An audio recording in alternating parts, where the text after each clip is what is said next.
मुजफ्फरपुर के समाजसेवी के रूप में जाने जाते हैं। बहुत सा सेवा किए हैं, शिक्षा स्तर को मतलब जागरूकता करते रहते हैं और dream ice classes and library खोले हुए हैं। और इस समय मतलब कि 2023 में बीपीएससी का रिजल्ट आया। कितने बच्चे आपके इस कोचिंग से टॉप किए हैं बीपीएससी में, वो बताएं। हमारे कोचिंग से, मैं कोचिंग का डायरेक्टर हुआ सुमन कुमार। हमारे कोचिंग से अभी बीपीएससी टीचर्स में 12 रिजल्ट हुए हैं, जो सेल्फ स्टडी के माध्यम से। हमारे कोचिंग में बहुत सारे अब तैयारी होते हैं, जैसे कि Bihar SSC, CRPF, SSC GD और बिहार दरोगा की। इसमें डिफरेंस तैयारी के लिए बच्चों को यहाँ प्रेफर किया जाता है सेल्फ स्टडी के बारे में। सेल्फ स्टडी बच्चे खुद करते हैं, यहाँ पे सिर्फ गाइड किया जाता है और ग्रुप के माध्यम से बच्चे सक्सेस होते हैं। विगत कितने सालों से मतलब कि इस शिक्षा स्तर में काम कर रहे हैं? ये 16 जनवरी 2020 ईस्वी को खोले हुए थे, जिस कारण से 2 महीना चलाने के बाद में लॉकडाउन 22 मार्च 2020 को लॉकडाउन हुआ था वहाँ से। उसके बाद में 2 साल बंद रहे, फिर से पुनः 1 साल हुए कोचिंग को पुनः स्थापित करने के लिए और फिर स्टार्ट किए हैं। उत्तर बिहार का अघोषित राजधानी मुजफ्फरपुर में है। यहाँ उत्तर बिहार के जो भी जिले पढ़ते हैं वो सब यहाँ मुजफ्फरपुर में आके कोचिंग में पढ़ते हैं। तो कई जिला से आपके पास बच्चे पढ़ रहे हैं, गाइडलाइन ले रहे हैं, और टीचर किस तरह पढ़ाते हैं वो बताएं। यहाँ पे जो भी शिक्षक हैं वह सारे फैकल्टी, जैसे इंग्लिश के टीचर हुए वह सतीश विद्यार्थी हुए, मैथ के टीचर एम कुमार हुए, और जीएस का सुबोध सर हुए, और रीजनिंग के लिए सुबीर सर हुए।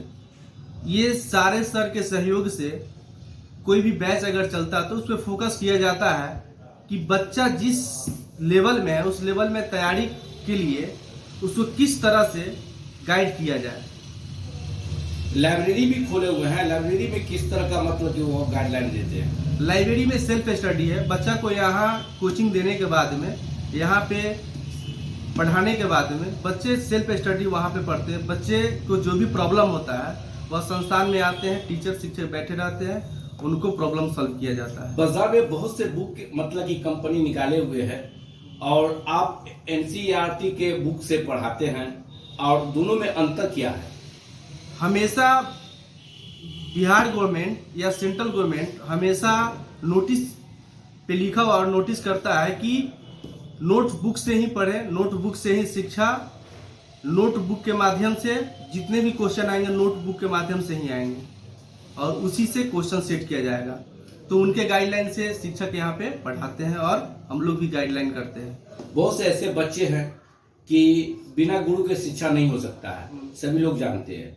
तो मार्केट से बुक लिए, घर पर तैयारी किए, उनको कोई सलाह देने वाला नहीं होता है, और वो बच्चे एग्जाम में बैठते हैं और लड़खड़ा जाते हैं और नहीं सक्सेसफुल होते हैं। उन बच्चों से क्या अपील करना चाहेंगे?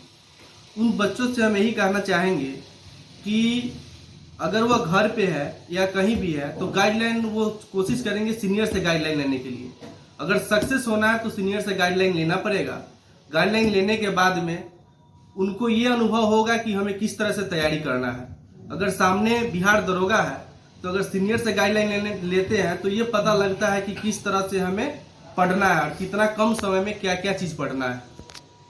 तो अब गरीब के बच्चे हैं, पैसे के अभाव में कोचिंग में नहीं पढ़ पाते हैं कि वहाँ जाएंगे तो पैसे लगेंगे, मेरे पास पैसे नहीं है, आर्थिक स्थिति कमजोर है। वैसे बच्चों के लिए आप क्या सुविधाएं अपने कोचिंग में दे रहे हैं वो बताएं। वैसे बच्चे को हम ये सुविधाएं देना चाहते हैं कि अपने तरफ से शिक्षा मुक्त कराते हैं उन्हें, और उन्हें गाइडलाइन पूरी तरह से दिया जाता है कि अगर तैयारी जिस चीज़ का करते हैं उस पर उनको फोकस करने के लिए कहा जाता है।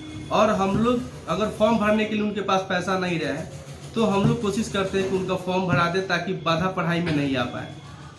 आप दिल्ली में भी रहे हैं, पटना भी रहे हैं, और इस तरह के शिक्षा क्षेत्र में मतलब कि हैं, आप भी एक विद्यार्थी हैं, आप भी मतलब कि जो है से कंपटीशन दे के आए हैं, सारा चीज़ है।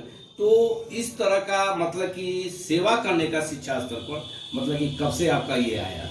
ये मेरे मन में 2020 के बाद से जब लॉकडाउन लॉकडाउन लगी, उसके बाद से हम लोग को ये मन में विचार हुआ कि आर्थिक स्थिति सबका डामाडोल हो गया, तो मेरे पास एक माध्यम था शिक्षा, जो हमने ग्रहण किया था। तो ये चाहे हम कि जो शिक्षा मेरे पास है और वो पैसे के लिए लड़का भटक रहा है, नहीं हो पा रहा है, तो हम क्यों ना उनको शिक्षा दे और इस माध्यम से वह तैयारी करे। उन्हें पैसा की जो ज़रूरत हो वह जहाँ देने के लिए संस्थान में पैसा नहीं उनके पास हो रहा है, जिस कारण से हम लोग को विचार आया कि हम लोग उनको शिक्षा दें इस माध्यम से। तो अगला जो सेशन आ रहा है, मतलब कि जो है 2024 का आगमन होने जा रहा है, और उसमें नए बैच का भी मतलब कि आप कर रहे हैं। अभी फिलहाल 7/12/2023 जस्ट मेरा एक बैच शुरू हो रहा है BSSC और SSC GD के लिए। 8 से 10 है, सुबह टाइमिंग रखा गया है।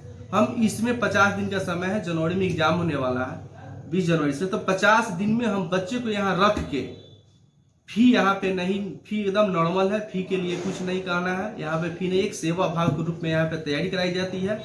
बच्चे को 50 दिन अपने अंडर में रख के तैयारी करा के वो परीक्षा के लिए तैयार किया जाता है। तो उन अभिभावक और मतलब कि उन बच्चे छात्र छात्राओं से क्या अपील करना चाहेंगे? हम अपील यही करना चाहेंगे, जो भी मेरे छात्र छात्राएं हैं अगर मेरे बैच में पढ़ रहे हैं, तो हम जितना चाहेंगे कि वह हमारा रिजल्ट के भागीदारी बने। परिचय क्या हुआ? मेरा सुमन कुमार नाम होगा। और यहाँ के डायरेक्टर? यस, यहाँ के हम डायरेक्टर सुमन कुमार हुए।